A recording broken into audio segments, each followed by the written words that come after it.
Saudara, kita awali dengan informasi yang pertama. Satu unit rumah bertingkat alami kebakaran di Desa Purwodadi, Kecamatan Kejuruan Muda, Aceh Tamiang. Kebakaran diduga sementara akibat korsleting arus listrik. Tampak kobaran api melambung tinggi di rumah bertingkat di Dusun Dukuh Sari, Desa Purwodadi, Aceh Tamiang. Api begitu cepat membesar mengakibatkan seisi rumah ludes terbakar. Sebanyak 4 unit mobil pemadam kebakaran dikerahkan ke lokasi untuk memadamkan api. Petugas pemadam kebakaran bersama BPBD Aceh Tamiang pun sempat mengalami kesulitan menuju lokasi karena sempitnya ruas jalan menuju titik kebakaran. Namun dibantu warga setempat, petugas pun berjibaku menjinakkan api selama 1 jam.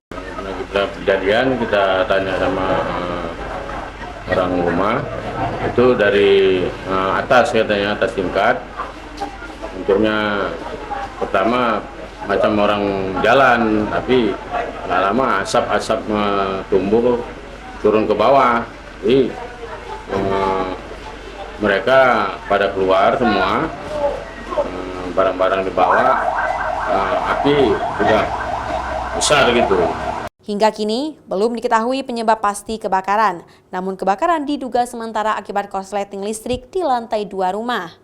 Tidak ada korban jiwa dalam insiden tersebut. Pemilik rumah pun sempat menyelamatkan sejumlah harta benda sebelum api membakar seluruh isi rumah. Zikri Maulana, Kompas TV, Aceh Tamiang.